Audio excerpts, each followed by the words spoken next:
Sa loob ng maraming dekada, nananatiling pamantayan ng Sunday musical variety show sa Pilipinas ang ASAP, ang pinakamatagal ng tumatakbong palabas sa ganitong format. Linggo-linggo nitong ipinapakita ang world-class performances ng mga artista ng ABS-CBN, mula sa live bands numbers hanggang sa engranding production values na hinubog ng mahabang karanasan sa entablado at telebisyon.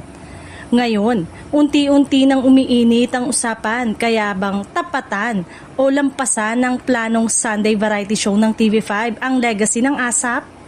Kilala ang TV5 sa pagiging experimental pagdating sa format at may kakayanan nitong magpakilala ng sariwang talento at modernong timpla ng musika, sayaw at pop culture. Pero sapat ba yon para hamunin ang institusyong matagal ng kinagigiliwan ng masa?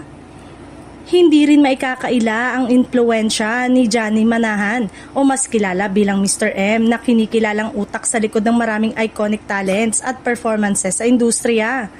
Kung siya ang mangunguna sa direksyon ng bagong show, posibleng makabuo ang TV5 ng kakaibang identity na maaaring pumukaw sa bagong henerasyon ng manonood.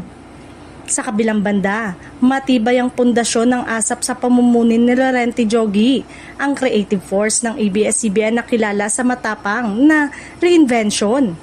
Patuloy niyang pinagsasama-sama ang digital culture at tradisyonal na kalidad ng live entertainment.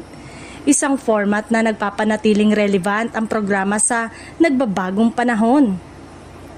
Kung maglalakas loob ang TV5 na maglatag ng malinaw na direksyon, consistent na kalidad at tunay na event television tuwing linggo, may posibilidad na mabuo ang isang lehitimong karibal ng ASAP. Ngunit kakailanganin nito ang matinding commitment, malaking puhunan at matatag na creative vision para maabot ang parehong antas ng impluwensya. Sa huli, hindi lamang ito laban ng network kundi laban ng ideya at talento. Kung may tapang sa innovate ang tunay na respeto sa audience, maaaring masaksihan ng mga Pilipino ang panibagong yugto ng Sunday variety show. At ang tanong ngayon, kayang-kayang tapatan ng TV5 ang ABS-CBN ngayon?